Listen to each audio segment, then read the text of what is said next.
Camp ও diamond Harbour super speciality হাসপাতালকে তুলে ধরা হলো ফিল্মে। সৌম্য সরকার পরিচালিত প্রথম রিপু ফিল্মে অভিনয় করছেন বিশিষ্ট সমাজসেবী অরুমু গায়েন।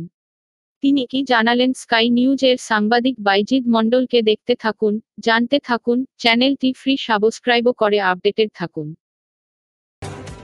সেরা মুখ্যমন্ত্রী, তার উন্নয়নে গ্রাম আজকে শহরের পথে। ভারতবর্ষের সেরা সাংসদ অভিষেক বন্দ্যোপাধ্যায়ের দয়ালু উদার মহৎ সেবাশ্রয় ক্যাম্প সারা লোকসভা জুড়ে চলছে। আর কৃতজ্ঞতা জানাই পরিচালক সৌম্য সরকার মহাশয়কে, যে তার লেখনীর মধ্যে দিয়ে এই মহান কর্মযোগ্য সেবাশ্রয় ক্যাম্প এবং সুপার স্পেশালিটি হসপিটাল তুলে ধরেছেন এবং সেখানে আমাদের অভিনয় করার সুযোগ করে দিয়েছেন। এবং আমাদের সংলাপের মধ্যে সেবাশ্রয় ক্যাম্প এবং সুপার স্পেশালিটি হসপিটাল প্রথম রিপু কাহিনীতে তুলে ধরেছেন সৌম্য সরকার, যেটা ফেসবুক, বিভিন্ন ইউটিউব চ্যানেলে আপনারা দেখতে পাবেন, মাটি চ্যানেলে দেখতে পাবেন।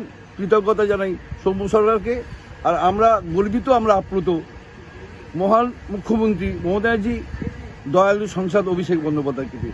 আমি অরুমু গায়েন প্রথম রিপুর সিনেমা সিরিজে আমি অভিনয় করার সুযোগ পেয়েছি এবং আমি ডায়মন্ড হারবার 2 নম্বর ব্লক তৃণমূল কংগ্রেসের সভাপতি। নমস্কার, ধন্যবাদ।